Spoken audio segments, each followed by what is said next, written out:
So ayan guys, gusto nyo bang magluto ng potato pokom na katulad nito, napakasarap? Gumawa na kayo ng potato pokom sa inyong bahay.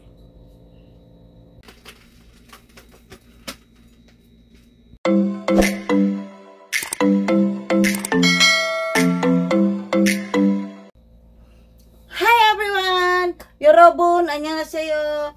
Again and again, welcome to my kitchen. Welcome to my YouTube channel. Of course, today guys, magluluto na naman po tayo ng napakasarap, napakasustansya. Chararan! Potato! So, ayan po, napakalamig po niya kasi hinugasan ko siya. So, ngayon guys, magluluto tayo ng potato stir fried. In Korean, kamja pokum. Hindi po kayo mahihirapan. Napakadali lang po nung recipe natin. Kaya sana po guys, huwag kayong umalis. Samahan ninyo ako mula sa umpisa hanggang matapos ang ating video. Tara na, umpisahan na nating balatan at hiwain ang ating kamja potato. Kailangan natin yung 3 potato, 1 onion, and then half carrots lang naman para sa ating potato pokum. So ayan guys, nabalatan na natin yung ating potato, 1 onion and carrots. Half carrots lang po ang gagamitin natin. We need spring onion also para sa ating potato pokum. Please don't forget to subscribe and click the button na po para makasama kita sa journey ng ating YouTube channel at syempre po para ma-update ka sa mga bagong video ang ating i-upload. So tara na guys, umpisahan na natin ang masarap na kamja! And now guys, slice po natin yung ating potato. Mas gusto ko po na ako mismo nag-i-slice. So, ganito po guys. Manipis lang po dapat. Katulad ng onion. Kailangan manipis lang.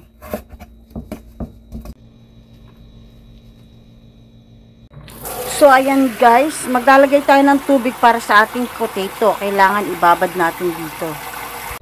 So, ayan guys. After nating maihanda yung ating tubig, syempre kailangan ibabad muna natin yung ating potato para hindi siya mangitim.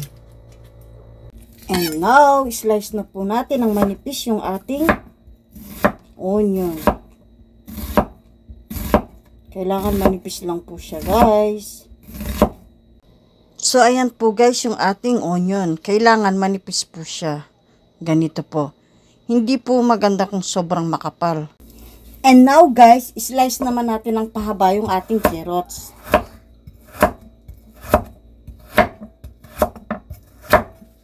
So, ganito po guys. Sample.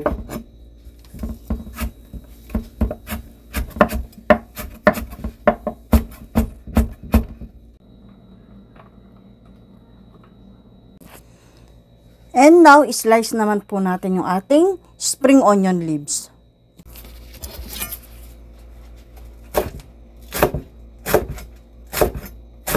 Slice po natin siyang medyo pahaba.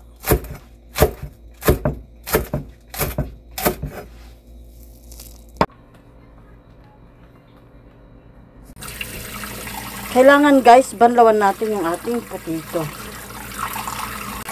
After natin siyang mabanlawan, itatapon na natin yung ating tubig. So ayan, kailangan ma-drain na natin yung ating potato. So ayan po, kailangan ilagay natin sa isang strainer para yung tubig ng ating potato is matanggal. Of course, bubuksan na natin yung ating apoy and then i-ready natin yung ating fry pan. Maglalagay tayo ng cooking oil. So, ayan po. Maglalagay tayo ng cooking oil. So, ayan po. Ilalagay na natin yung carrots. Unahin natin siya dahil matigas po ng kaunti yung carrots. Of course, unahin natin yung matigas na gulay. Next, ilalagay na po natin yung ating potato. So, ayan po, ibubuhos na natin lahat.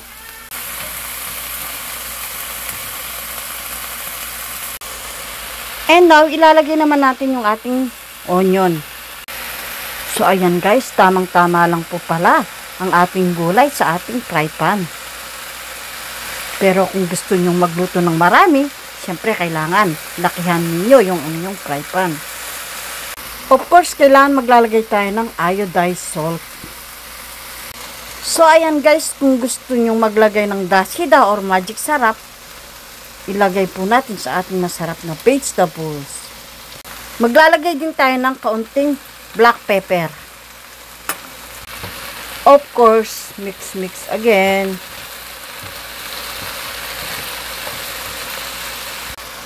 And now, ilalagay na natin yung ating spring onion leaves. So, ayan, ilalagay na po natin lahat ng gulay na ating hiniwa kanina.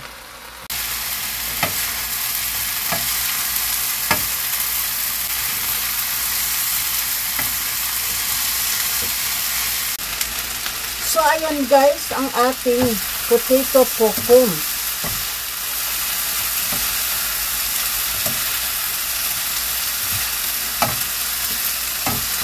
Kailangan mahina lang po yung ating apoy para hindi siya masunog sa baba.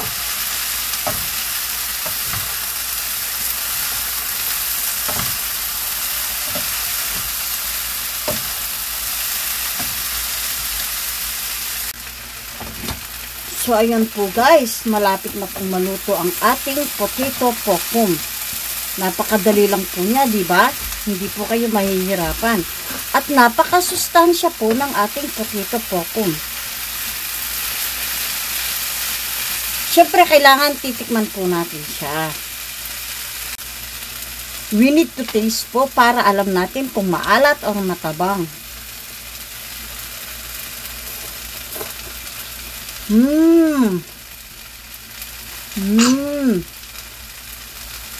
Medyo matabang po siya guys. Kung gusto niyo ng medyo maalat, maglagay lang po kayo ng kaunting salt.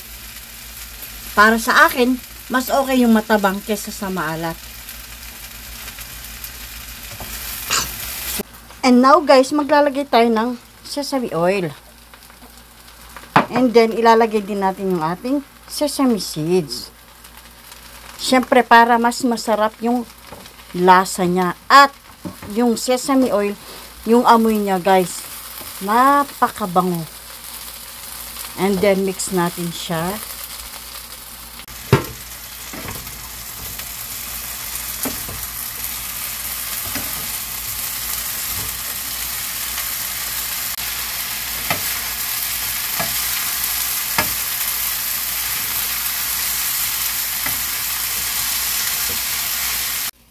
So, ayan, tapos na po ang ating masarap na potato pokum.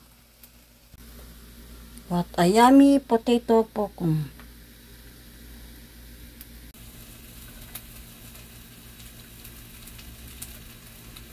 So, ayan na po guys, ang ating masarap na potato pokum. Maglalagay lang po tayo ng kaunting sesame seeds sa ating potato. What a yummy potato. So, itry nyo na pong gumawa sa inyong bahay.